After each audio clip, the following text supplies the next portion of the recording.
rồi ngày nayខ្ញុំមកតាមបាខ្ញុំមកតែងមេឃស្វាយហើយនៅចកាខ្ញុំមានដើមរដួលមួយចាឥឡូវខ្ញុំមកបងប្អូនទស្សនាមើលទាំងអស់គ្នាចានេះគឺជាដើមរដួលចានេះផ្កាវាចាផ្លែវាអាចហូបបានចា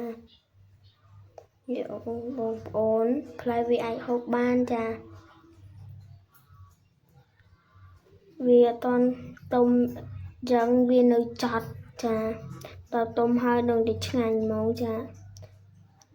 យើងមិនដាំអីណាវាដោះខ្លួនឯងយកហ្មងចានេះដាំដួលយើងចាដាំដួលយើងចានេះផ្លែវាចាផ្លែវាល្អមែនតែនចា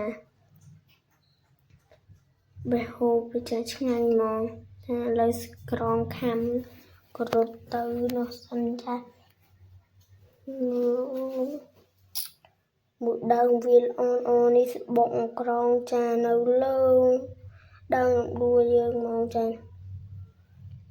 ផ្លែវាពេលទុំឆ្ងាញ់ចាឆ្ងាញ់មែនតែនចា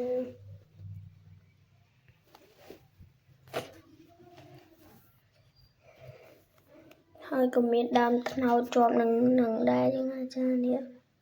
ផ្លែវាហូបចាឆ្ងាញ់ហ្មងចា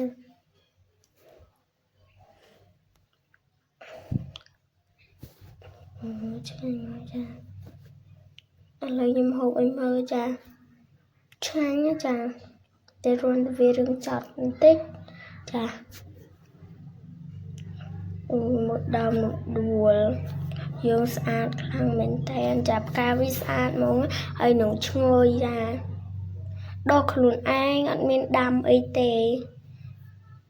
ផ្ការំដួលនេះក៏អូបមែនតើផ្ការំដួលនឹងល្អហ្មងចានេះមើលផ្កាវាចាផ្កាវាល្អមែនតើចា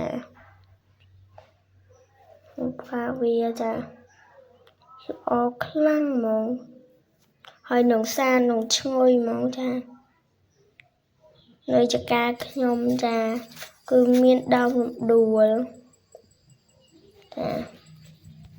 ដើមរំដួលនេះស្អាតណាចាមកតែងមេឃស្វាយដាំដើមស្វាយអញ្ចឹងណាចាក៏ជួបប្រទះនឹងដើមរំដួលក៏ស្អាតពេកចាស្អាតណាស់ផ្ការំដួលយើងវីដេអូយើងមានតែប៉ុណ្្នឹងជម្រាបលាបាយបាយ